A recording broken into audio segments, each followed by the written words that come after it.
താഴ്വാരം ഹൃദയരാഗം നീട്ടിടും നീ സ്നേഹകൂടാരം.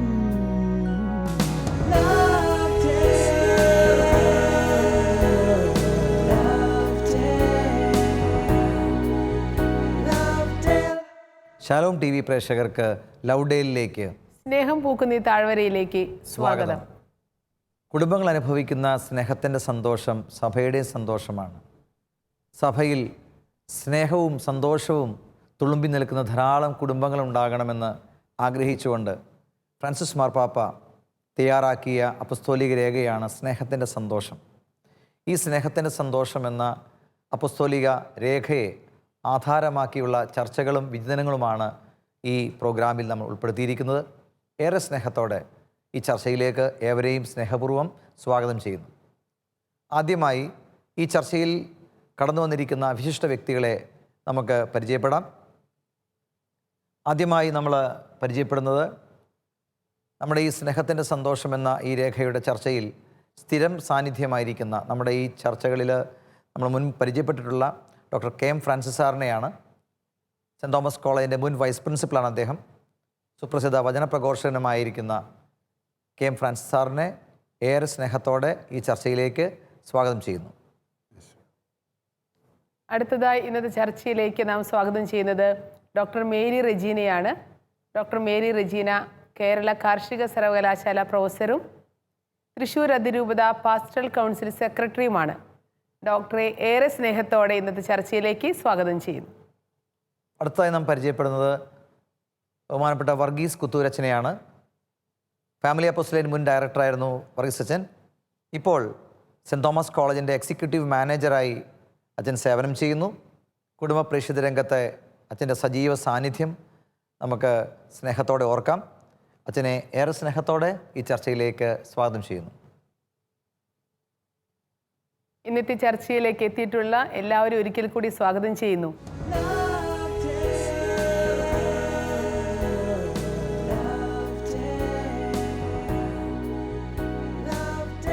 എന്താണ് സഹഗമനം എന്ന വാക്കിൻ്റെ അർത്ഥത്തെക്കുറിച്ച് നാം കഴിഞ്ഞ എപ്പിസോഡിൽ ചർച്ച ചെയ്യുകയുണ്ടായി. നമുക്കറിയാം, നമ്മുടെ സാധാരണ ജീവിതത്തിൽ നാം ഒരു ക്രൈസ്തവനെ സംബന്ധിച്ചിടത്തോളം നാം ആരെയും തള്ളിക്കളയുന്നില്ല. ഓരോ വ്യക്തിയുടെ ജീവിതത്തിലും അവരുടെ കൂടെ നടന്നുകൊണ്ട് അവരെ സപ്പോർട്ട് ചെയ്തുകൊണ്ട് എങ്ങനെ അവരെ പൂർണ്ണതയിലേക്ക് നയിക്കാം എന്നതിൻ്റെ കൂടുതൽ ചർച്ചകളാണ് നാം ഇവിടെ ഒരുക്കുന്നത്. ഒരിക്കൽ കൂടെ ഏവരെയും സ്വാഗതം ചെയ്യുന്നു. ഈ ചർച്ചയിൽ നമ്മൾ പ്രധാനമായിട്ടും തുടങ്ങി വയ്ക്കുമ്പോൾ പാപ്പ ജോൺ പോൾ മാർപ്പാപ്പയുടെ ഒരു കാര്യം ഇവിടെ ഉദ്ധരിച്ച് പറയുന്നുണ്ട്. ജോൺ പോൾ മാർപ്പാപ്പ അനുക്രമത്തിൻ്റെ നിയമം, എ ലോ ഓഫ് ഗ്രാജുവൽനെസ് എന്ന് പറഞ്ഞാൽ ഒരു ദിവസം കൊണ്ടല്ല ഒരു കുടുംബജീവിതം പൂർണ്ണതയിലേക്ക് എത്തുന്നത്. ഇത് വളരെ പ്രതീക്ഷ നൽകുന്ന ഒരു കുടുംബജീവിതത്തിൽ പരാജയപ്പെട്ടവർക്കും കുടുംബജീവിതത്തിൽ എല്ലാം നഷ്ടപ്പെട്ടെന്ന് വിചാരിക്കുന്നവർക്കും ജോൺ പോൾ മാർപ്പാപ്പയെ കോട്ട് ചെയ്തുകൊണ്ട് ഫ്രാൻസിസ് മാർപ്പാപ്പയിൽ എഴുതിയിരിക്കുകയാണ് ലോ ഓഫ് ഗ്രാജുവൽനെസ്. നമുക്കതിനെക്കുറിച്ചൊന്ന് ചർച്ച ചെയ്യാമെന്ന് വിചാരിക്കുന്നു. എന്താണ് ഒരു അനുക്രമത്തിൻ്റെ നിയമം എന്നതുകൊണ്ട് പാപ്പ ഉദ്ദേശിക്കുന്നത്? ഈ നിയമം മനസ്സിലാക്കണമെങ്കിൽ തത്വചിന്തയിൽ വന്നിട്ടുള്ള മാറ്റം തന്നെ നാം അറിയണം. പഴയ കാലത്ത് മനുഷ്യനും മൃഗങ്ങളും തമ്മിലുള്ള വ്യത്യാസം,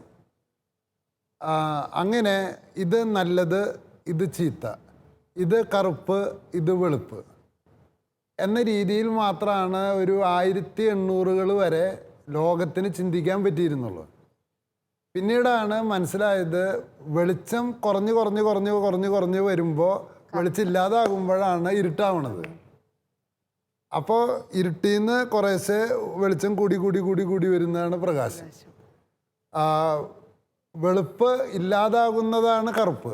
കറുപ്പെന്ന് പറഞ്ഞാൽ എന്തില്ല, നിറമില്ല. അപ്പോൾ ഇനി മൃഗങ്ങളും മനുഷ്യരും തമ്മിൽ ആബ്സല്യൂട്ടായിട്ടുള്ള വ്യത്യാസം ഉണ്ടെന്നുള്ള പോലെയാണ് പരമ്പരാഗതമായിട്ട് ചിന്തിച്ചിരുന്നത്. മൃഗം ഒന്ന് ഭൂമിയിൽ നിന്ന് വന്നത്, മനുഷ്യൻ ഒന്ന് സ്വർഗത്തിൽ നിന്ന് വന്നത്, ആ രീതിയിലാണ്. പക്ഷെ പിന്നീടാണ് മനുഷ്യൻ തിരിച്ചറിയാൻ തുടങ്ങിയത് മനുഷ്യനും ഒരു മൃഗമാണ്. പക്ഷേ മൃഗങ്ങളിൽ കാണുന്ന നന്മകളുടെ ഒക്കെ പൂർണ്ണത ആരിലുണ്ട്? മനുഷ്യരിലുണ്ട്. അതാണ് ഗ്രാജുവൽ. അപ്പോൾ difference not in kind but in degree. ഡിഗ്രിയിലാണ് വ്യത്യാസം. ഓക്കെ. അപ്പോൾ ഒരാളുടെ വിശുദ്ധിയും മറ്റേ വിശുദ്ധിയും തമ്മിൽ ഒരാൾ വിശുദ്ധൻ മറ്റേ ആൾ അശുദ്ധനാണോ? അങ്ങനെയില്ലേ? അതായത് നമ്മളങ്ങനെയാണ്. മദർ തെരേസ വിശുദ്ധ എന്ന് പറഞ്ഞാൽ നമ്മളൊക്കെ അശുദ്ധൻ. അത് ജോൺ പോൾ പറയുന്നുണ്ട്, അൾത്താരയിൽ വണങ്ങപ്പെടുന്ന വിശുദ്ധന്മാരെക്കാൾ 1000 ഇരട്ടി വിശുദ്ധന്മാർ സാധാരണ ജീവിതത്തിലുണ്ട്. അതിപ്പോ ഫ്രാൻസിസ് പാപ്പയും ഈ അടുത്ത് പറഞ്ഞിട്ടുണ്ട്. അപ്പൊ ആ പ്രക്രിയ അറിയണമെങ്കിൽ എല്ലാ മനുഷ്യരും ഒരു ഓട്ടപ്പന്തയത്തിലാണ്. പൗലോസ്ലിയ പറഞ്ഞ പോലെ വിശുദ്ധിയുടെ കിരീടം നേടാൻ. ചിലർ 0ആണ്, ചിലർ 5%, ചിലർ 10%. അപ്പൊ 0-ത്തിൽ നിന്ന് 100%-ലേക്ക് ഓടുന്നവരുടെ ഒരു ഓട്ടപ്പന്തയമാണ് മനുഷ്യജീവിതം. ഈ അനുക്രമത്തിൻ്റെ ആ തത്വം ഈശോ വളരെ മനോഹരമായിട്ടാണ് ആ സമറിയക്കാരുടെ അടുത്ത് ഉപയോഗിക്കുന്നത്. എത്ര ക്ഷമയോടുകൂടിയാണ് ആ സമറിയക്കാരിയെ പാപിയായിട്ട് തള്ളിക്കളയുന്നില്ല. അവിടെ പതുക്കെ അവളെ ദൈവാനുഭവത്തിലേക്ക് ആദ്യം റാപ്പൂട്ടുണ്ടാക്കുന്ന ഒരു നല്ല ബന്ധം സ്ഥാപിച്ചു. പിന്നീട് വിശേഷങ്ങൾ ചോദിച്ചറിയുന്നു. പ്രധാനപ്പെട്ടതാണല്ലേ നമുക്ക് റിലേഷൻഷിപ്പ് ബിൽഡ് ചെയ്യാൻ. അത് വളരെ പ്രധാനപ്പെട്ടതാ. എങ്കിൽ മാത്രമേ ഈ ഒരു പാരസ്പര്യത്തിന്റെ പശ്ചാത്തലത്തിലാണ് ഈ വളർത്തുക. ഈ കാലഘട്ടത്തിൽ സഹഗമനം ആവശ്യമുള്ള ഒത്തിരി കുടുംബങ്ങളുണ്ട്. അപ്പോൾ ഈ ദൈവത്തെ കണ്ടുമുട്ടി നേരത്തെ പറഞ്ഞ പോലെ 0-ത്തിൽ നിന്ന് ഒരു 50%-എങ്കിലും എത്തിയ ആളുകൾക്ക് താഴെക്കടയിലുള്ള ആളുകളെ അല്ലെങ്കിൽ താഴെക്കടയിലുള്ള കുടുംബങ്ങളെ അനുയാത്ര ചെയ്യാൻ അല്ലെങ്കിൽ ആ ഒരു ഗ്രാജുവൽനെസ്സിൽ ഒരു പൂർണ്ണതയിലേക്ക് വളർത്താനുള്ള ഉത്തരവാദിത്വമുണ്ട് എന്നുള്ളൊരു. ചിലപ്പോൾ ഈ സമറിയക്കാരിയായിട്ട് സംസാരിച്ചുകൊണ്ടിരിക്കുമ്പോൾ ശിഷ്യന്മാർ വന്നപ്പോൾ എന്താ പറഞ്ഞേ, എന്നാണ് ഗുരു ഒരു സ്ത്രീയായിട്ട് സംസാരിക്കുന്നത്. പക്ഷെ കർത്താവ് അവളെ ഒരു മനുഷ്യ വ്യക്തിയായിട്ടാണ് കാണുന്നത്. ഇതൊന്ന് വെച്ചാൽ ഈ സഹയാത്രികർ എന്നുള്ളതാണല്ലോ സഹഗമനം എന്ന് പറയുമ്പോൾ നമ്മളെല്ലാം സഹയാത്രികർ ആവണം. ഈ ഒരു ഷോ പോലും എനിക്ക് തോന്നുന്നു അതിന്റെ ഭാഗമാണ്. അക്കമ്പനി, മറ്റുള്ളവരോടൊപ്പം സഞ്ചരിക്കുക, അവരെ വളർത്താൻ സഹായിക്കുക. അവിടെയാണ് അച്ഛൻ പറഞ്ഞ ആ പോയിന്റുകൾ പ്രധാനമാവുന്നത്. ആദ്യം അവരുമായി ഒരു ബന്ധം സ്ഥാപിക്കുക. അത് വെറുതെ ഒരു സുഹൃത്ത് ബന്ധം അല്ലെങ്കിൽ കൂട്ടായിട്ട് തുടങ്ങി പിന്നെ അവരെ വിശേഷങ്ങൾ ചോദിച്ചറിഞ്ഞ് അങ്ങനെ ഒരു സ്ലോലി ബിൽഡപ്പ് ചെയ്യാവുന്ന സ്വയബോധത്തിലേക്കും ദൈവാനുഭവത്തിലേക്കും അവരെ നമ്മളും ഒപ്പം വളരുക. നമ്മളും ആരും പെർഫെക്റ്റ് ആയിട്ടുള്ളവരല്ലല്ലോ. പക്ഷേ ടീച്ചർ പറഞ്ഞ വാചകല്ലേ, നമ്മളാരും പെർഫെക്റ്റ് ആയിട്ടുള്ളവരല്ലോ എന്ന്. നമുക്ക് പറ്റുന്ന പ്രശ്നം എന്താണെന്ന് വെച്ചാൽ, ഇപ്പം ഞാൻ എൻ്റെ ഈ കോളേജിൽ പഠിക്കുന്ന കാലത്ത് മദ്യം കഴിച്ചിരുന്നു. അത് കഴിഞ്ഞിട്ട് ഞാൻ മദ്യപാനം കുറച്ച് കഴിഞ്ഞ് കോളേജിൽ ജോലി കിട്ടിയപ്പോൾ അത് കംപ്ലീറ്റ് ഞാൻ ഉപേക്ഷിച്ചു.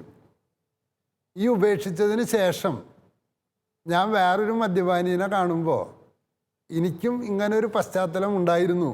എൻ്റെ മാതാപിതാക്കളും ദൈവവും എന്നെ കാത്തിരുന്ന് രക്ഷപ്പെടുത്തിയതാണ് എന്ന ബോധമില്ലാതെ പലപ്പോഴും കുറ്റപ്പെടുത്തണം. എന്തെന്ന് നീയൊന്നും എന്ത് ചെയ്യില്ല, നന്നാവില്ല എന്ന്. അപ്പോൾ ഞാൻ എന്തോ ദൈവാനുഗ്രഹം കൊണ്ട് അവരുടെ മുമ്പേ വെട്ടവനും അവന് കൈ കൊടുക്കാൻ ബാധ്യതയുള്ളവനും, കാരണം എന്നെ രക്ഷപ്പെടുത്തിയത് കൊണ്ട് എന്നിലൊരു ബാധ്യത പോലും ഏൽപ്പിക്കണം. ആ ഒരു മനോഭാവം ഇല്ലാത്തത് കൊണ്ടാണ് അക്കമ്പനിമെന്റിന് പകരം നമ്മൾ ജഡ്ജ് ചെയ്യണം. മാർപ്പാപ്പ ആ വാക്ക് ഉപയോഗിച്ചിട്ടുണ്ട്. നമ്മളെല്ലാവരും ലൈറ്റ് ഹൗസുകളാണ് എന്നുള്ള ജീവിതത്തിൽ. മാഷിപ്പ പറഞ്ഞ പോലെ മാഷ ഒരു ദീപസ്തംഭമാണ്. മുന്നേ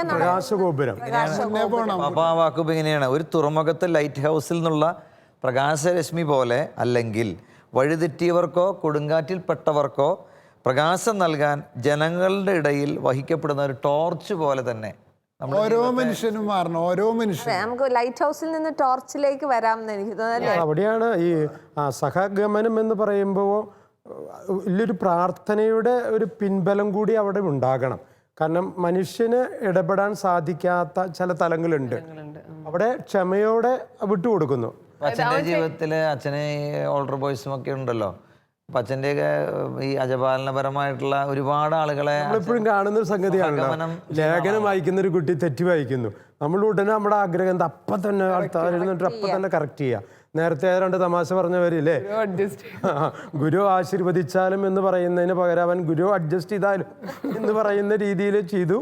പക്ഷെ അച്ഛൻ അതൊന്നും പറഞ്ഞില്ല. പിന്നീട് അവൻ അങ്ങനെ 1-2 പ്രാവശ്യം കഴിഞ്ഞപ്പോൾ അവനോട് ആരൊക്കെ സ്നേഹപൂർവ്വം പറഞ്ഞു, പിന്നെ അച്ഛനും അപ്പോൾ അവന് കൃത്യമായിട്ട് കാര്യങ്ങൾ മനസ്സിലാക്കി. അല്ലെങ്കിൽ അച്ഛൻ അപ്പം തന്നെ അവനെ കറക്റ്റ് ചെയ്തു. അങ്ങനെയാണോ വായിക്കണേ? അച്ഛൻ്റെ ശബ്ദം മൈക്ക് കൂടെ പുറത്തേക്ക് വരുന്നുണ്ട്. ആ കുട്ടിക്ക് അത് വല്ലാത്തൊരു മനസ്സിൻ്റെ വിഷമായി, നാണാവും. ഇനി അച്ഛൻ ചെയ്ത് അച്ഛൻ അവന് വേണ്ടി ഒന്ന് പ്രാർത്ഥിച്ചു, ഒന്ന് ചേർത്ത് നിർത്തി. മോനെ ഇങ്ങനെയല്ലേ ഒറ്റയ്ക്ക് കിട്ടിയപ്പോൾ ആരുടെ മുന്നിലൊക്കെ. ഇത് വലിയൊരു ഇതാണ്. പ്രാർത്ഥിച്ച് സഹഗമനം നടത്തുക എന്നുള്ളത് ആവശ്യമാണ്. പലപ്പോഴും നമുക്കത് വിട്ടുപോകാണ്. ക്ഷമയോടുകൂടി കാത്തിരിക്കുക. നമ്മളിങ്ങനെ പറയുമ്പോൾ പക്ഷേ ഒരു പാരൻസിന് അല്ലെങ്കിൽ പ്രേക്ഷകർക്ക് ഒരു ചോദ്യം വരും, ഇപ്പൊ നമ്മളങ്ങനെ തോന്നിയ പോലെ വിട്ടാൽ മതിയോ? നമ്മളൊരിക്കലും തെറ്റിനെ അംഗീകരിക്കലല്ലോ അല്ലേ അവിടെ. അതായത് അതിന് നമ്മൾ ശ്രദ്ധിക്കേണ്ടത് ഭൗതിക കാര്യങ്ങളുണ്ട്, സ്വഭാവപരമായ കാര്യങ്ങളുണ്ട്. ഇപ്പൊ പാരൻസ് എന്ത് ചെയ്യണമെന്ന് വെച്ചാല് പഠിക്കുമ്പോൾ നീ നന്നായാൽ മതി, 2 പെഗടിച്ചാലും കുഴപ്പമില്ല എന്ന്. നേരെ തിരിച്ചാണ് ഇത് ചെയ്യേണ്ടത്. നീ പഠിച്ചില്ലെങ്കിലും കുഴപ്പമില്ല, നീ നിന്റെ സ്വഭാവം അങ്ങനെയാണല്ലോ ചെയ്യേണ്ടത്. പക്ഷെ നേരെ തിരിച്ചാണ് ഇപ്പോൾ ചിന്തിച്ചുകൊണ്ടിരിക്കണേ. അവന് വിജയം ഉണ്ടാവുക, ആ വിജയം ഉണ്ടായ പിന്നെ പ്രാർത്ഥിച്ചില്ലെങ്കിലും പള്ളിയിൽ പോയില്ലെങ്കിലും കുഴപ്പമില്ല. അപ്പം പാരൻസ് തിരിച്ചറിയണില്ല ഇവരുടെ കൺവെട്ടത്തിൽ നിന്ന് അവൻ പോയാൽ അവൻ രക്ഷപ്പെടണമെന്നുണ്ടെങ്കിൽ അവൻ്റെ സ്വഭാവം നല്ലതായിരിക്കണം. നമ്മളൊരിക്കലും തെറ്റിനെ അംഗീകരിക്കണില്ല, പക്ഷെ അംഗീകരിക്കാതെ തന്നെ അവരെ ഫോളോ ചെയ്യും. എനിക്ക് തോന്നുന്നു പ്രത്യേകിച്ച് ഒരു പ്രായത്തിന്റെ കാലഘട്ടം, പെൺകുട്ടികളാണെങ്കിലും ആൺകുട്ടികൾ ആ ടീനേജ് ഒക്കെ കഴിഞ്ഞ് യൗവനത്തിലേക്ക് കടക്കുന്ന ഒരു സമയത്തൊക്കെ കുറെ ഫ്രസ്ട്രേഷൻസും അവർക്ക് ഫിസിക്കൽ മെന്റൽ ആയിട്ടുള്ള ഇതും ടീച്ചറെ എല്ലാ വീട്ടിലും ഉണ്ട്. ടീച്ചർ ഈ പറഞ്ഞതാണ്, +2 കഴിയില്ലേ, 18, 19, 20, 21 ഈ പ്രായം എന്ന് പറയുന്നത് ഈ ടീനേജ് കഴിയാന്ന് പറഞ്ഞാൽ 18 കഴിയാന്നാണ്. 13, 14, 15, ഏറ്റവും ഡിഫിക്കൽട്ട് ആയിട്ടുള്ള സമയം അതാണ്. അപ്പോൾ ഈ 17 തൊട്ട് 21 വയസ്സ് വരെ നമ്മള് അവര് അപ്പൻ ഇങ്ങനെയാണോ ചെയ്യുക, അമ്മ ഇങ്ങനെയാണോ ചെയ്യുക എന്ന് പറയുന്ന സമയത്ത് തന്ത്രപൂർവം മോനെ നിനക്കാണ് എന്നെക്കാട്ടിലും അറിവ്. പെൺമക്കൾ അമ്മമാരോടും ആൺകുട്ടികൾ അപ്പന്മാരോടും ഏറ്റവും അധികം കലഹിക്കുന്ന ഒരു സമയമാണത്. അപ്പോൾ ആദ്യമായി ആ ഘട്ടത്തിലേക്ക് എത്തുന്ന മാതാപിതാക്കൾക്ക് വലിയ വിഷമാണത്. ഇവരെന്താ ഇങ്ങനെ, ഇന്നലെ വരെ ഇങ്ങനെ ആയിരുന്നോല്ലേ, നശിച്ചു പോയോ എന്നൊരു ചിന്തയൊക്കെ. ടീനേജിലൊക്കെ ഞാൻ ഇപ്പോൾ ഈ അടുത്ത കോളേജിൽ അഡ്മിഷൻ്റെ സമയത്ത് അഡ്മിഷൻ കഴിഞ്ഞ ഒരു 10 മിനിറ്റ് 15 മിനിറ്റ് പറഞ്ഞൊരു വിഷയം ഇതായിരുന്നു. നിങ്ങൾക്ക് ഈ പ്രായത്തിൽ പ്രേമം തോന്നും, അത് അംഗീകരിക്കണം. അത് ഉണ്ടാകില്ല എന്ന് ആരെങ്കിലും ചിന്തിക്കുന്നുണ്ടെങ്കിൽ അവരെന്നെ വന്ന് കാണണം, എന്തോ പ്രോബ്ലം ഉണ്ട് അവർക്ക്. പ്രേമം തോന്നുക പ്രോത്സാഹിപ്പിക്കല്ലേ, അതിനെ തിരിച്ചറിയണം. അതാണ് വൈകാരിക സ്നേഹം ഉണ്ടാകും. പക്ഷെ അതിനെങ്ങനെയാണ് നിങ്ങൾ ഹാൻഡിൽ ചെയ്യുന്നത് അനുസരിച്ചാണ് ഇൻഫാച്യുവേഷൻ എന്ന് പറയാവുന്ന രീതിയിലുള്ള ബോയ്സിനും ഗേൾസിനോടും ഒക്കെ ആകർഷണം. നമ്മൾ ചിലപ്പോഴൊക്കെ ട്രഡീഷണൽ ആയിട്ട് നമ്മൾ എന്ത് ചെയ്യും, അയ്യോ അതങ്ങനെ ഉണ്ടായോ, അത് പാടില്ല, പാപമാണ് എന്നുള്ള രീതിയിൽ പറഞ്ഞാൽ ബുദ്ധിമുട്ടാണ്. ഈ ലോ ഓഫ് ഗ്രാജുവൽനെസ്സിനെ കുറിച്ച് പറഞ്ഞ 1-2 ഉദാഹരണങ്ങൾ, നമ്മൾ ഈ പഠിക്കാത്ത കുട്ടിയെ അനുയാത്ര ചെയ്യണം, അതുപോലെ തന്നെ ഈ പ്രാർത്ഥിക്കാൻ അറിയാത്ത കുർബാനയിൽ നമ്മൾക്ക് ശുശ്രൂഷികളെ, അങ്ങനെ പല മേഖലകളും പറഞ്ഞു. ഈ കുടുംബജീവിതത്തിൻ്റെ തലത്തിലേക്ക് വരുമ്പോഴും ഈ അനുയാത്ര വളരെ പ്രധാനപ്പെട്ടതാണെന്നാണ് പാപ്പ ഈ പുസ്തകത്തിൽ പറയുന്നത്, അല്ലേ? ഡോക്ടർ അനിയെ അനുയാത്ര ചെയ്യുന്നുണ്ട്. അറിഞ്ഞോ അറിയാതെയോ അനിക്കുള്ള കുറവുകളും നികത്തിക്കൊണ്ട്, അല്ലെ അനിയോട് സ്നേഹത്തിൽ പെരുമാറുമ്പോൾ ഒക്കെ പരസ്പരം നമ്മൾ ദമ്പതികൾ തന്നെ പരസ്പരം ഒരു വലിയ അനുയാത്രയുടെ, നമ്മൾ ഒരാളുടെ പ്രശ്നങ്ങൾ. എനിക്ക് തോന്നുന്നു ഈ ടെക്സ്റ്റിൽ, ഈ രേഖയിൽ പാപ്പ ഏറ്റവും കൂടുതൽ പറയുന്നത് ഇന്ന് ഈ തകർന്നുപോയ ജീവിതങ്ങൾ അല്ലെങ്കിൽ വിവാഹത്തിൻ്റെ ഒരുപാട് മേഖലകൾ പരാജയപ്പെട്ട ആളുകളോട് നമ്മൾ അനുകമ്പയോടുകൂടെ അവരെ കരുതണമെന്നും, അല്ലെ അങ്ങനെ ചെയ്ത ചില മനുഷ്യരുടെ ചില ഉദാഹരണങ്ങൾ. ബാങ്ക് ഉദ്യോഗസ്ഥൻ്റെ ഒരു ഭർത്താവിൻ്റെ ഒരു സംഭവം ഞാൻ വളരെ ഓർക്കുകയാണ്. അദ്ദേഹം കല്യാണം കഴിഞ്ഞു, 2 വർഷം കഴിഞ്ഞപ്പോൾ അത് വലിയൊരു ഓഫീസറാണ്, ഗ്രാജുവൽ അതേ ഒരു AGM ഒക്കെ ആയിട്ട് റിട്ടയർ ചെയ്യാണ്. ആ കല്യാണം കഴിഞ്ഞ 2 വർഷം കഴിഞ്ഞ ആ സ്ത്രീ പ്രഗ്നൻ്റ് ആയ സമയത്ത് അവൾ പെട്ടെന്ന് ഡിപ്രഷനിലേക്ക് പോയി. അപ്പോൾ അദ്ദേഹം പറയണത് എല്ലാ ദിവസവും രാവിലെ എഴുന്നേൽക്കുമ്പോൾ അവൾ എഴുന്നേറ്റുണ്ടാവില്ല, കാരണം മരുന്ന് കഴിക്കുകയാണ് ഡിപ്രഷന് വേണ്ടി. രാവിലെ എഴുന്നേറ്റ് എല്ലാ കാര്യങ്ങളും ചെയ്യും. കുർബാന മുടക്കരുത് എന്നുള്ള നിർബന്ധ ബുദ്ധിയുള്ളതുകൊണ്ട് തൻ്റെ സ്കൂട്ടറും ഒരു 6 കിലോമീറ്റർ പോയിട്ടാണ് അവിടെ ഒരു കത്തോലിക്ക പള്ളിയിൽ കുർബാന അർപ്പിച്ചിരുന്നത്. കുർബാനയിൽ പങ്കെടുത്ത് തിരികെ വന്നു. അപ്പോഴാണ് ഒരു ചേച്ചി പണിക്കായിട്ട് ഒരു 7 മണി 8 മണിയാകുമ്പോൾ വരും. അപ്പോൾ വീട്ടിൽ അത്യാവശ്യ കാര്യങ്ങളൊക്കെ ചെയ്ത് പിന്നെ ചേച്ചീനെ ഏൽപ്പിച്ച് അങ്ങ് ജോലിക്ക് പോകും. പലപ്പോഴും മനസ്സിൽ അല്പം മടുപ്പൊക്കെ തോന്നിയിട്ടുണ്ടെന്നാണ് പറയുന്നത്. പക്ഷെ ഒരിക്കൽ പോലും ഒരു നെഗറ്റീവ് വെച്ചാൽ ഉപേക്ഷിക്കുന്നുള്ള ചിന്ത പോലും കടന്നിട്ടില്ല. പ്രസവിച്ചു, രണ്ടാമതൊരു കൊച്ചുണ്ടായി. പക്ഷെ ഇപ്പോഴും ആ ഡിപ്രഷനിലേക്കാണ്. ഈ ഭർത്താവ് ഈ ഭാര്യയെ ഞാൻ ഓർക്കുകയാണ്, എന്തുമാത്രം സ്നേഹത്തോടു കൂടിയാണ് അനുയാത്ര ചെയ്ത് പതുക്കെ പതുക്കെ അവളെ ചേർത്ത് നിർത്തി, ഒരിക്കലും കുറ്റപ്പെടുത്താതെ. ഇനി അവൾക്ക് ഭക്ഷണം ഒന്നും വയ്ക്കാൻ പറ്റുന്നില്ലെങ്കിൽ അദ്ദേഹം തന്നെ എല്ലാം യഥാർത്ഥത്തിൽ വിവാഹ ജീവിതത്തിന്റെ കൂദാശ ശരിക്കും കാണുന്ന അവിടെയാണ്. പരിശുദ്ധ പിതാവേ, ഇതിലൊരു ഉദാഹരണം 2-3 വാചകമുള്ള പറയുന്നത് ഇങ്ങനെയാണ്. ഈ പല ആണുങ്ങളും കല്യാണം കഴിച്ചിട്ട് ആ നല്ല സമയല്ലേ 2-3 കൊല്ലം, ആ കൊല്ലമൊക്കെ എൻജോയ് ചെയ്തിട്ട് കുട്ടികൾ 2 ഉണ്ടായി കഴിഞ്ഞാൽ പതുക്കെ സ്ഥലം വിടും. എന്നിട്ട് വേറെ വല്ല പെണ്ണുങ്ങളുടെ കൂടെയൊക്കെ വല്ല കള്ള് ഷാപ്പിൽ അവിടെ ഇവിടെയൊക്കെ പോയിട്ട് ജീവിച്ച് വയസ്സാകുമ്പോൾ ആർക്കും വേണ്ടാണ്ടാവും. അങ്ങനെ വരുമ്പോൾ, തിരിച്ചു വരുമ്പോൾ സ്വീകരിക്കുന്ന പെണ്ണുങ്ങളെ കണ്ടിട്ട് എനിക്ക് അത്ഭുതം തോന്നുന്നു. നമ്മൾ മുമ്പൊരു എപ്പിസോഡിൽ ഇത് സൂചിപ്പിച്ചിട്ടുണ്ടെന്ന് തോന്നുന്നു. ദൈവത്തിന്റെ ഒരിക്കലും തള്ളിക്കളയാത്ത സ്നേഹത്തെയാണ് അവര് ആ പെണ്ണുങ്ങൾ കാണിക്കണേ. ഇങ്ങനെ ഭർത്താക്കന്മാര്, കുടിയന്മാരായിട്ടുള്ള ഭർത്താക്കന്മാരെ വർഷങ്ങളോളം സഹിച്ച് രൂപാന്തരപ്പെടുത്തിയിട്ടുള്ള പെണ്ണുങ്ങളുടെ കഥകൾ അനേകമാണ്. അനേകമല്ല മാഷെ, നമ്മുടെയൊക്കെ സമൂഹത്തിൽ ഇഷ്ടംമാതിരി ഉണ്ട്. ഇപ്പോഴും ഉണ്ട് അച്ഛാ, പഴയ ഒരു യുഗം അല്ല അത്. ഈ അവര് മാഷെ മദ്യം അല്ലെ ലഹരിക്ക് അടിമപ്പെട്ട് വീട്ടിൽ വന്ന ഒരു മൂലയ്ക്ക് ഇരുന്നാൽ കുഴപ്പമില്ലായിരുന്നു. ഫിസിക്കൽ അസോൾട്ടും ഉണ്ടായിരുന്നു. അല്ലെ, അസഭ്യ വാക്കുകളല്ല, ധനനഷ്ടം, മാനനഷ്ടം ഒക്കെ വേറെ നിർത്തിയാലും നമ്മുടെ ശരീരത്തെ ഉപദ്രവിക്കുന്ന, തല്ലുകയും ചവിട്ടുകയും ഒക്കെ ചെയ്യുന്ന എത്രയോ പേരുണ്ട് മാഷെ. ഇതെല്ലാം ആ സ്ത്രീകൾ സഹിക്കുന്നു. നമ്മൾ ഈ ചർച്ചകളിൽ പ്രധാനമായിട്ടും കണ്ടത് നമ്മൾ ഇങ്ങനെയുള്ള ഈ സഹഗമനം, ഇത് സഭയുടെ മാത്രം ഉത്തരവാദിത്വമല്ല. എല്ലാവർക്കും പരസ്പരം കുടുംബത്തിൽ സഹഗമിക്കാൻ, മാതാപിതാക്കൾക്ക് മക്കളെ സഹഗമിക്കാൻ, ഭാര്യയ്ക്ക് ഭർത്താവിന് ഭാര്യയെ സഹഗമിക്കാൻ, ഇങ്ങനെ സമൂഹത്തിൻ്റെ വിവിധ മേഖലകളിൽ സഹഗമനം എന്ന് പറയുന്നത് ഈ കാലഘട്ടത്തിൻ്റെ ഏറ്റവും ആവശ്യമായ ഒരു കാര്യമായിട്ടാണ് നമ്മൾ മനസ്സിലാക്കുക. ഇതുമായിട്ട് ബന്ധപ്പെട്ട ഒരു ക്ലിപ്പിങ്ങിലേക്ക് എവിടെയും ശ്രദ്ധ ക്ഷണിക്കുന്നു. നമുക്ക് മോണിറ്ററിലേക്ക് ശ്രദ്ധിക്കാം. നഷ്ടപ്പെട്ടതിനെ കണ്ടെത്താൻ വേണ്ടിയാണല്ലോ ഈശോ ഈ ഭൂമിയിലേക്ക് വന്നത്. യേശുവിനെ അനുഗമിക്കുന്നവർക്കും ഉള്ളൊരു ഉത്തരവാദിത്വമാണല്ലോ ജീവിതം നഷ്ടപ്പെട്ടു എന്ന് കരുതുന്നവർക്ക് ജീവിതത്തിലേക്ക് തിരിച്ചു വരാനായിട്ട് നമ്മുടെ ജീവിതത്തെ രൂപാന്തരപ്പെടുത്തുക എന്നുള്ളത്. അങ്ങനെ ഒരു സംഭവമാണ് എല്ലാം നഷ്ടപ്പെട്ടു എന്ന് കരുതി ജീവിക്കുന്ന ഒരു വിഭാഗത്തിന് ജീവിതം തിരിച്ചു പിടിക്കുവാൻ സഹായിക്കുവാനായിട്ട് സാധിച്ചത്. എൻ്റെ ആത്മീയ ജീവിതത്തിൻ്റെ ശുശ്രൂഷ ജീവിതം ആരംഭിച്ച് ഏതാണ്ട് 25 വർഷങ്ങളായി. പ്രത്യേകിച്ച് ഡിവൈൻ പോട്ട ധ്യാന കേന്ദ്രങ്ങളിൽ ശുശ്രൂഷ ചെയ്തു വരുന്നു. 15 വർഷങ്ങൾക്ക് മുൻപ് ഒരു ക്ലാസ് കഴിഞ്ഞ് തിടുക്കത്തിൽ വീട്ടിലേക്ക് വരുന്ന സമയത്താണ് റിസപ്ഷൻ്റെ ഭാഗത്ത് ഒരു പെൺകുട്ടി വീട്ടിൽ ആരോടും പറയാതെ ഡിവൈനിൽ അഭയം പ്രാപിച്ചിരിക്കുകയാണ്. ഡയറക്ടർ അച്ഛനെ കാണാനാണ് വന്നത്, അച്ഛനില്ലായിരുന്നു. അപ്പോൾ എന്താണ് പ്രശ്നമെന്നറിയാൻ വേണ്ടി അവളോട് സംസാരിക്കുന്ന അവസരത്തിലാണ് അവൾ ജസ്റ്റ് +2 കഴിഞ്ഞിട്ടേ ഉള്ളൂ, പക്ഷേ അവൾ ഗർഭിണിയാണ്. 6-7 മാസം അവൾ കാര്യം ആരോടും അവൾക്ക് പങ്കുവെക്കാൻ സാധിച്ചില്ല. ഏക മകളാണ്. അപ്പോൾ അതിൻ്റെ ജീവിത സാഹചര്യത്തിലേക്ക് കടക്കാൻ ആഗ്രഹിക്കുന്നില്ല. പക്ഷേ ജീവിതം മടുത്ത് ജീവിതം അവസാനിപ്പിക്കാൻ തീരുമാനമെടുത്ത സമയത്താണ് 8ാം ക്ലാസ്സിൽ പഠിക്കുമ്പോൾ അവൾ ഡിവൈനിലൊരു കുട്ടികളുടെ ധ്യാനം കൂടാനായിട്ട് വന്നിരുന്നു. ഈ അവസ്ഥയിലാണ് വീട്ടിൽ ആരോടും പറയാതെ അവൾ ഡിവൈനിലേക്ക് വന്നത്. അപ്പോൾ ഈ സമയത്ത് ഡിവൈൻ ധ്യാന കേന്ദ്രത്തിൽ ഇവളെ അക്സെപ്റ്റ് ചെയ്യാനായിട്ട് സാധിക്കില്ല. അപ്പോഴാണ് ഈ അവസ്ഥയിലുള്ളവർക്ക് അഭയം നൽകുന്ന 1-2 സിസ്റ്റേഴ്സിൻ്റെ ഹൗസിലേക്ക് വിളിച്ചു. അപ്പോൾ അവർ പറഞ്ഞു, ഒരു ദിവസം കഴിഞ്ഞ് കൊണ്ടുവന്നാൽ മതി. അങ്ങനെയാണ് എൻ്റെ ഭാര്യയെ ഞാൻ വിളിക്കുന്നു. ഇങ്ങനൊരു അവസ്ഥയിലുള്ളൊരു പെൺകുട്ടി. ഈശോയുടെ ഒരു മനോഭാവമുണ്ടല്ലോ, അനുകമ്പ എന്നുള്ള ഒരു മനോഭാവം.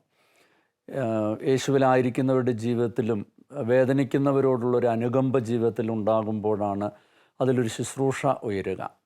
അങ്ങനെ ഒരു രാത്രി അവളെ സംരക്ഷിക്കുന്നതിന് വേണ്ടിയിട്ടാണ് ഈ വീട്ടിലേക്ക് ഞങ്ങൾ കൊണ്ടുവരുന്നത്. അന്ന് രാത്രി അവളുടെ കഴിഞ്ഞകാല ജീവിതത്തെക്കുറിച്ചുള്ള ഈ അവസ്ഥയെക്കുറിച്ചുള്ള കാര്യങ്ങൾ ഹൃദയം തുറന്ന് പറഞ്ഞപ്പോൾ ജീവിതത്തിൽ ഒരു തീരുമാനം ഞങ്ങൾ എടുക്കുകയാണ്. ഈ അവസ്ഥയിലുള്ളവർക്ക് ഈശോയുടെ സ്നേഹം നൽകി അവരെ തിരിച്ചു കൊണ്ടുവരിക. അങ്ങനെ അവരുടെ വീട്ടുകാരെ വിളിക്കുന്നു, വീട്ടുകാർ ഇവിടെ വരുന്നു, ഈ മകളുടെ അവസ്ഥയെക്കുറിച്ച് അവരോട് ഷെയർ ചെയ്യുന്നു. അങ്ങനെ ഞങ്ങൾ ഈ വീട്ടിൽ ആദ്യമായിട്ടൊരു അൺവഡ് മദറിനെ നോക്കുകയാണ്. അവളുടെ ഉള്ളിടത്തോളം സമയം ഞങ്ങളുമായിട്ട് സഹകരിക്കാൻ തുടങ്ങി. ഒരു ധ്യാനം കൂടിച്ചു. കൗൺസിലിങ്ങിലൂടെ അവളുടെ ആന്തരിക മുറിവുകളൊക്കെ ഉണങ്ങി. അങ്ങനെ നല്ലൊരു ആൺകുട്ടിയെ അവൾ പ്രസവിച്ചു. പ്രസവം കഴിഞ്ഞ് 3-ാം ദിനം ഈ വീടെത്തുമ്പോൾ അവളുടെ അപ്പനും അമ്മയും ഇവിടെ വന്ന് നിൽപ്പുണ്ട്. അവർ ഏകസ്വരത്തിൽ ഒന്നാണ് പറഞ്ഞത്, ഞങ്ങൾക്ക് കുഞ്ഞിനെ വേണ്ട. അങ്ങനെ ആ ചോരക്കുഞ്ഞിനെ എൻ്റെ ഭാര്യയിൽ ഏൽപ്പിച്ച് അവൾ ഈ വീട്ടിലെ സ്റ്റെയർ കേസ് ഇറങ്ങി തിരിച്ചു പോയി കഴിഞ്ഞപ്പോഴാണ് ഈ അവസ്ഥയിലുള്ള അമ്മമാർക്ക് വേണ്ടി, വിവാഹേതര ബന്ധങ്ങളിൽ ഗർഭിണികളാകുന്ന പെൺകുട്ടികൾക്ക് വേണ്ടി ഒരു അഭയകേന്ദ്രം എന്ന ഒരു സ്വപ്നം ജീവിതത്തിലുണ്ടാകുന്നത്. അങ്ങനെ അന്ന് ഇവിടെ ഒരു കുഞ്ഞു വീടായിരുന്നു. അപ്പോൾ ഈശോയോട് ഇങ്ങനെ പറഞ്ഞു, കയ്യിലൊന്നുമില്ലല്ലോ. അതിനുള്ളൊരു മറുപടി ഇതാണ്, കയ്യിലൊന്നും ഇല്ല എന്ന് പറയരുത്, ഉള്ളത് കൊടുക്കുമ്പോഴാണല്ലോ മറ്റുള്ളവർക്ക് വേണ്ടി ദൈവം അത് വർദ്ധിപ്പിക്കുക. 5 അപ്പവും 2 മീനിൻ്റെ അനുഭവം. അങ്ങനെ ഞങ്ങൾ ഈ വീട് ഈ ശുശ്രൂഷയ്ക്ക് വേണ്ടി മാറ്റി. ഞങ്ങളൊരു വാടക വീട്ടിൽ ഞങ്ങൾ താമസം തുടങ്ങി. ഞങ്ങൾക്കാണെങ്കിൽ 6 മക്കളുണ്ട്. ഒരു വർഷത്തിനുള്ളിൽ ഏതാണ്ട് ഒരു 35ഓളം അൺവഡ് മദേഴ്സ് ഈ പരിമിതമായ വീടിനകത്ത് കഴിഞ്ഞു. പിന്നീട് സ്ഥലപരിമിതി, ഗവൺമെൻറ്റിൻ്റെ നിയമങ്ങളും അതൊക്കെ മാനിച്ച് അതിൻ്റെ ലൈസൻസൊക്കെ കിട്ടണമെങ്കിൽ ഗവൺമെൻറ് നിർദ്ദേശിക്കുന്ന രീതിയിലുള്ള സ്ഥലവും അതിൻ്റെ കെട്ടിടവും ആവശ്യമാണ്. അങ്ങനെ എൻ്റെ നല്ല സുഹൃത്തുക്കൾ ചേർന്ന് ഇവിടെ അടുത്ത് തൈക്കാട്ടുശ്ശേരി എന്ന ഗ്രാമത്തിൽ 1 ഏക്കർ ലാൻഡ് വാങ്ങിക്കുകയും അവിടെ ഇപ്പോൾ ഏതാണ്ട് ഒരു 30,000 സ്ക്വയർ ഫീറ്റിൻ്റെ മനോഹരമായ ഭവനം ഈ അമ്മ കുഞ്ഞുങ്ങൾക്ക് വേണ്ടി ക്രമീകരിക്കാനും സാധിച്ചു. അങ്ങനെ 2007 ഞങ്ങൾ ഇവിടെ നിന്ന് തൈക്കാട്ടുശ്ശേരിയിലേക്ക് മാറ്റി. കഴിഞ്ഞ 15 വർഷങ്ങൾ ഏതാണ്ട് ഒരു 336ഓളം വിവാഹത്തിന് മുൻപ് ഗർഭിണികളായ പെൺകുട്ടികൾക്ക് അഭയം കൊടുക്കാൻ സാധിച്ചു. അവർ പ്രസവിച്ചേൽപ്പിച്ച കുഞ്ഞുങ്ങളെ ഗവൺമെൻറ് നിയമാനുസൃതമായി മക്കളില്ലാത്ത ദമ്പതികൾക്ക് ദത്ത് നൽകുന്ന അംഗീകാരം ഗവൺമെൻറ് നൽകി. അങ്ങനെ 242 കുഞ്ഞുങ്ങൾക്ക് ദത്ത് നൽകലിലൂടെ വളരാൻ വീടും വളർത്താൻ മാതാപിതാക്കളെയും ദൈവം നൽകി. മറ്റു കുറേ കുട്ടികൾ അമ്മമാർ തന്നെ തിരിച്ചു കൊണ്ടുപോയി. പിന്നെ കുറച്ച് കുട്ടികൾ രോഗപീഠകളുടെ ഭാരവുമായിട്ടുള്ള കുഞ്ഞുങ്ങളെ കിട്ടിയിട്ടുണ്ട്. ആ കുഞ്ഞുങ്ങളെ, ഈ അവസ്ഥയിലുള്ള കുഞ്ഞുങ്ങളെ നോക്കുന്ന സ്ഥാപനങ്ങളിലേക്ക് മാറ്റി. അങ്ങനെ ഏതാണ്ട് 336ഓളം എല്ലാം നഷ്ടപ്പെട്ടു എന്ന് കരുതി ജീവിച്ചവർക്ക് ജീവിതം തിരിച്ചു കൊടുക്കാനായിട്ട് സാധിച്ചതിൽ ദൈവത്തിന് പ്രത്യേകമായിട്ട് നന്ദി പറയുന്നു. ദൈവത്തിൻ്റെ അത്ഭുതകരമായ ഇടപെടൽ ഓരോ ജീവിത അനുഭവങ്ങളിലൂടെയും ഞങ്ങൾക്ക് തിരിച്ചറിയാൻ സാധിക്കുന്നു. ജീവൻ അമൂല്യമാണ്. വർഷങ്ങൾക്ക് മുൻപ് ഈ ഒരു ശുശ്രൂഷ ആരംഭിക്കാനുണ്ടായൊരു പ്രേരക ശക്തി എന്നുള്ളത് വത്തിക്കാനിൽ വെച്ച് സെയിൻറ്റ് ജോൺ പോൾ II മാർപ്പാപ്പ ലോകത്തോട് അന്ന് പ്രഘോഷിച്ച ഒരു സന്ദേശം ജീവൻ്റെ മൂല്യത്തെക്കുറിച്ചായിരുന്നു. അതിൽ പോപ്പ് പറഞ്ഞത് ഇങ്ങനെയായിരുന്നു: മാനവികത എന്ന് നേരിടുന്ന ഏറ്റവും വലിയ വെല്ലുവിളി ജീവനെതിരെയുള്ള ആക്രമണമാണ്. അതിൽ ക്രൂരമായി അകപ്പെടുന്നത് ഈ ഭൂമിയിൽ പിറക്കാതെ പോകുന്ന കുഞ്ഞുങ്ങളാണ്. പിറക്കാതെ പോകുന്ന കുഞ്ഞുങ്ങൾ ജീവിക്കുന്ന നമ്മോട് ആവശ്യപ്പെടുക, കുഞ്ഞുങ്ങളോട് ആദരവുണ്ടായിരിക്കുക, കുഞ്ഞുങ്ങളെ സ്നേഹിക്കുക, കുഞ്ഞുങ്ങളെ കൊല്ലരുത്. അതുകൊണ്ടാണ് ഞങ്ങളുടെ ഈ സ്ഥാപനത്തിന് ഒരു ക്യാപ്ഷൻ എന്താണ് എന്നാലോചിച്ചപ്പോൾ പോപ്പ് പറഞ്ഞിട്ടുള്ള ഈ ക്യാപ്ഷനാണ് ഈ സ്ഥാപനത്തിന് ഞങ്ങൾ ഇട്ടത്: പിറക്കാതെ പോകുന്ന കുഞ്ഞുങ്ങൾക്ക് പിറക്കാൻ ഒരു ആശാകേന്ദ്രം. വിവാഹത്തിന് മുമ്പ് ഗർഭിണികളായ ഞങ്ങളുടെ അടുത്ത് വന്ന് പെട്ടിട്ടുള്ള എല്ലാ കുട്ടികൾക്കും കൂടുതലായിട്ട് അവർ അഭിമുഖീകരിക്കുന്ന പ്രശ്നം എന്ന് പറയുന്നത് അവർ ബന്ധുക്കളിൽ നിന്നും സമൂഹത്തിൽ നിന്നും ഒറ്റപ്പെട്ടൊരവസ്ഥയിൽ വൈകാരികമായ ഒരുപാട് മുറിവുകളും വേദനകളൊക്കെ ആയിട്ടാണ് അവർ നമ്മുടെ അടുത്ത് വരുന്നത്. അപ്പോൾ അവരുടെ വേദനകളിലും മുറിവുകളിലൊക്കെ നമ്മളൊരു ആശ്വാസമായിട്ടൊരു അമ്മയുടെ സ്ഥാനത്ത് നിന്ന് അവരെ ആശ്വസിപ്പിക്കാനും അവർക്കൊരു തുണയായിട്ട് അവരുടെ കൂടെ എപ്പോഴും ഉണ്ടാവാനും ശ്രമിക്കാറുണ്ട്. പ്രസവം വരെ അവരുടെ എല്ലാ കാര്യങ്ങളും, ശാരീരികമായിട്ടുള്ളതും മാനസികമായിട്ടുള്ള എല്ലാ കാര്യങ്ങളും ശ്രദ്ധിക്കാറുണ്ട്. അനുക്രമം എന്ന് പറയുമ്പോൾ പലപ്പോഴും നമ്മൾ ചിന്തിക്കുക അത് ചിലവരുടെ മാത്രം ഉത്തരവാദിത്വമായിട്ടാണ്. എന്നാൽ കുറേയും കൂടി സഹഗമനം അത് ചിന്തിക്കുമ്പോൾ അത് കുറേയും കൂടി വിശാലമായൊരു തലമുണ്ട്. നല്ലൊരു സുഹൃത്തായിരിക്കാം, നല്ലൊരു ബന്ധുവായിരിക്കാം, നല്ലൊരു അധ്യാപകനോ അധ്യാപികയ്ക്കായിരിക്കാം. ഇത്തരത്തിൽ തെറ്റ് ചെയ്യുന്നവരെ അല്ലെങ്കിൽ വീണിട്ടുള്ളവരെ ഒന്ന് കൂടെ നിർത്താനും അവരെ വളർത്താനും അതിൽ നിന്ന് ഉയർത്തെഴുന്നേറ്റ് ഒന്ന് കൂടെ വളർത്താനായിട്ട് സാധിക്കും. ഈ സഭയുടെ ദൗത്യത്തിൽ ഏർപ്പെട്ടുകൊണ്ടിരിക്കുന്ന ഒരുപാട് ആളുകൾ ഈ പ്രോഗ്രാം കാണുന്നുണ്ട്. അവരെ നമ്മൾ അഭിനന്ദിക്കുന്നു. കാരണം ഈ അനുയാത്ര, ഈ സഹഗമനം അവരുടെ ജീവിതത്തിൻ്റെ ഭാഗമാക്കി അനേകരുള്ളത് കൊണ്ടാണ് ഇന്ന് അനേകം കുടുംബങ്ങൾ ഇന്ന് നന്നായിട്ട് പോകുന്നത്. കത്തോലിക്ക സഭയുടെ ഒരു ചട്ടക്കൂട് തന്നെ അങ്ങനെ അതിനു വേണ്ടിയിട്ട് ഉള്ളതാണ് അച്ഛാ. നമുക്ക് കുടുംബ കൂട്ടായ്മകളുണ്ട്. കാരണം അണുകുടുംബങ്ങളായപ്പോൾ വലിയ കുടുംബങ്ങളുടെ ഒരു കർത്തവ്യം ഏറ്റെടുക്കാൻ വേണ്ടിയിട്ടാണ് കുടുംബ കൂട്ടായ്മകളാക്കി. നമ്മുടെ ചുറ്റുവട്ടത്ത് തന്നെയുള്ള കുടുംബങ്ങൾ ഒന്നിച്ചു കൂടുന്നു. ഇടവകയിലാണെങ്കിൽ സംഘടനകളുണ്ട്. അത് ഒരേ പ്രായക്കാരെ വെച്ചിട്ടാണ്, ഒരു പ്രായത്തിനനുസരിച്ചാണ് നമ്മൾ സംഘടനകള്, കുട്ടികൾക്ക് സംഘടന. ഇതൊക്കെ പ്രാർത്ഥിക്കാൻ മാത്രമല്ല, ഒന്നിച്ച് പ്രവർത്തിക്കുകയൊക്കെ ചെയ്യുമ്പോഴും ഈ പരസ്പരമുള്ള പ്രോത്സാഹനവും തെറ്റുതിരുത്തലും ഒക്കെ സ്വാഭാവികമായി നടന്നു പോകുന്ന, എനിക്ക് തോന്നുന്നു കുടുംബ കൂട്ടായ്മകൾ, സംഘടനകൾ, ഒരു ഇടവക എന്നുള്ള അതിനൊരു ഇടയനായിട്ട് നമുക്കൊരു വികാരിയച്ഛൻ ഉണ്ടാവുന്നു. ഈ ഇടയനും ഒറ്റയ്ക്കാണ് അവിടെ അദ്ദേഹത്തിന്റെ പ്രത്യേകമായ സാഹചര്യങ്ങളിൽ. ഈ അച്ഛനും തന്നെ ഏൽപ്പിച്ച അജഗണങ്ങളെ അനുയാത്ര ചെയ്യുന്ന ദൗത്യം തന്നെയാണ് മനോഹരമായിട്ട് എല്ലാ ഇടവകളും തിരിച്ചും വേണം എന്നാണ് ഞാൻ പറയുക. അദ്ദേഹം ഒറ്റയ്ക്ക് പ്രത്യേകമായ ഒരു ദൗത്യം അനുഗമിക്കുന്ന വികാരിയച്ഛന് വേണ്ടത്ര സപ്പോർട്ട് കിട്ടിയ അനുഭവങ്ങൾ ശരിക്കും നമ്മളൊക്കെ തളരുന്ന അവസ്ഥകളില് ചിലപ്പോഴൊക്കെ നമ്മുടെ ഭാഗത്തുനിന്ന് ചില തെറ്റുകൾ ഭയങ്കര ഗൗരവമായിട്ടുള്ള അവസ്ഥകളാകണില്ല. പക്ഷെ ചിലരെങ്കിലും വന്നിട്ട് ചില അമ്മച്ചിമാരായിരിക്കും, അപ്പച്ചന്മാരായിട്ട് പറയും, അച്ഛൻ ടെൻഷൻ അടിക്കണ്ട, ഞങ്ങളുണ്ട് കൂടെ. ആ ഒരു വാക്ക് ഞങ്ങളുണ്ട് കൂടെ, മനുഷ്യരല്ലേ നമ്മൾ, ചിലപ്പോഴൊക്കെ എന്തെങ്കിലുമൊക്കെ കണക്ക് കൂട്ടലുകളൊക്കെ തെറ്റാലോ.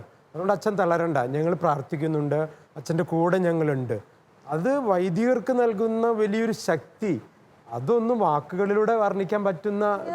അതെ, നമുക്ക് വേണ്ട ഒരു മനസ്ഥിതിയാണ്, മറ്റുള്ളവനെ സഹായിക്കുവാനുള്ള ഒരു മനസ്ഥിതി, സ്വാർത്ഥമല്ലാത്ത ഒരു മനോഭാവം. അത്തരം ഒരു മനോഭാവം ഉണ്ടെങ്കിലും ചുറ്റും നോക്കുകയും മറ്റുള്ളവരെ നമ്മുടെ സ്വന്തമാണ്, നമ്മുടെ തന്നെ സഹോദരങ്ങളോടുള്ള പോലെ ആ ഒരു. പക്ഷെ ഇപ്പൊ എനിക്ക് തോന്നുന്നു മാറി വരുന്ന ഈ സ്വാർത്ഥത കൂടുന്തോറുമാണ് സഹഗമനം പ്രത്യേകം ഇൻജെക്ട് ചെയ്യേണ്ടി വരുന്നത്. നമ്മളിത് കേൾക്കുമ്പോൾ തെറ്റിദ്ധരിക്കരുത്. യാത്ര, സഹഗമനം എന്നൊക്കെ പറയുമ്പോൾ ആ വാക്ക് ഒരു തെറ്റായ അർത്ഥത്തിലല്ല മനസ്സിലാക്കേണ്ടത്. ആവശ്യഘട്ടങ്ങളിൽ പരിശുദ്ധാത്മാവിന്റെ പ്രത്യേക ഗൈഡൻസിൽ മാത്രം ചെയ്യേണ്ട ഒരു കാര്യമായിട്ട് തന്നെ നമ്മൾ ഇതിനെടുക്കേണ്ടതുണ്ട് എന്നാണ്. സഹഗമനം എന്ന് പറയുന്നത് തന്നെ പരിശുദ്ധാത്മാവിന്റെ കൃപയിൽ ആശ്രയിച്ചുകൊണ്ടുള്ള ഒരു യത്നമായിരിക്കണം. അത് നമ്മുടെ ഭരണത്തിന് കീഴിൽ ഏൽപ്പിക്കപ്പെട്ടിട്ടുള്ള ആൾക്കാരുണ്ട്. അപ്പനാണെങ്കിൽ മക്കള്, അച്ഛനാണെങ്കിൽ ഇടവക ജനം, ഒരു പിതാവാണെങ്കിൽ പിതാവിൻ്റെ കീഴിലുള്ള വൈദികര്, കുടുംബ കൂട്ടായ്മയാണെങ്കിൽ ആ കുടുംബങ്ങള്, അധ്യാപികയാണെങ്കിൽ അവിടുത്തെ വീട്ടുകാര്, അല്ല കുട്ടികള്, വിദ്യാർത്ഥികള്. അപ്പം നമ്മളെ ഏൽപ്പിച്ചിട്ടുള്ള മണ്ഡലങ്ങളില് അവരുടെ പ്രതിസന്ധികളില് അവരനുയാത്ര ചെയ്ത് ദൈവിക പൂർണ്ണതയിലേക്ക് വളർത്തുക. നമ്മൾ ഈ ചർച്ചയുടെ അവസാന ഭാഗത്തേക്ക് കടന്നു വരുമ്പോൾ മാർപ്പാപ്പ ഈ പുസ്തകത്തിൽ പ്രധാനമായിട്ടും പറയുന്നത് ഇങ്ങനെയാണ്: ദൈവത്തിന് അവരെ പറ്റിയുള്ള പദ്ധതിയുടെ പൂർണ്ണതയിൽ എത്തിച്ചേരാൻ സഹായിക്കുന്നതിന് നമുക്ക് കടമയുണ്ട്. ദൈവിക പദ്ധതിയുടെ പൂർണ്ണതയിൽ എത്തിച്ചേരുക എന്നത് പരിശുദ്ധാത്മാവിൻ്റെ സഹായത്താൽ എപ്പോഴും സാധ്യമാണ്.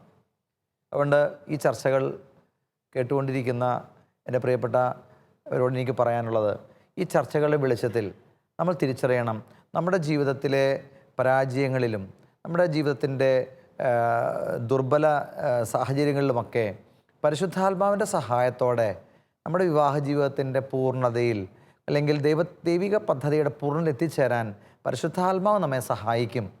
അതിന് നമ്മളെ പ്രത്യേകമായി മറ്റനേകം വ്യക്തികൾ ദൈവം ഒരുക്കുമെന്നും നമ്മൾ ഈ ചർച്ചകളിലൂടെ കണ്ടെത്തുകയായിരുന്നു. അതുപോലെ തന്നെ ഈ കാലഘട്ടത്തിൻ്റെ ഒരു വലിയ ആവശ്യമാണ് തകർന്നു പോയവരെ മാറ്റി നിർത്തുക എന്നതല്ല. നേരത്തെ നമ്മൾ സൂചിപ്പിച്ചു, തുറമുഖത്തെ ഒരു ലൈറ്റ് ഹൗസ് പോലെ, കൊടുങ്കാറ്റിൽ പെട്ടവർക്ക് ഒരു അഭയ കേന്ദ്രം പോലെ, കയ്യിൽ വഹിക്കുന്ന ടോർച്ച് പോലെ നമുക്ക് അനേകം കുടുംബങ്ങളെ ദൈവത്തിൻ്റെ ആ പദ്ധതിയിലേക്ക് കൊണ്ടുവരാനുള്ള ഉത്തരവാദിത്വം നമുക്കെല്ലാവർക്കും ഉണ്ടെന്ന് നമുക്ക് തിരിച്ചറിയാം. ഈ കടമയും ഈ ഉത്തരവാദിത്വവും ഈ സഹഗമനം മറ്റനേകം കുടുംബങ്ങളെ ദൈവിക പദ്ധതിയുടെ പൂർണ്ണതയിൽ എത്തിച്ചേരാനുള്ള ഈ ഉത്തരവാദിത്വം ഏറ്റെടുക്കാൻ ഈ ചർച്ചകൾ നമ്മെ സഹായിക്കട്ടെ. തീർച്ചയായിട്ടും ഇത് ചെയ്യുന്ന അനേകർ ഈ പ്രോഗ്രാം കാണുന്നുണ്ട്. അവരെ പ്രത്യേകമായി സഭയുടെ നാമത്തിൽ അവരെ അഭിനന്ദിക്കുന്നു. നമുക്ക് ഈ ദൗത്യം സ്നേഹപൂർവ്വം ഏറ്റെടുക്കാം. അങ്ങനെ നല്ല കുടുംബങ്ങൾ, ദൈവികമായ പദ്ധതിയോട് ചേർന്ന് പോകുന്ന ധാരാളം കുടുംബങ്ങൾ സഭയിലുണ്ടാകട്ടെ എന്ന് ആശംസിക്കുകയും പ്രാർത്ഥിക്കുകയും ചെയ്യാം.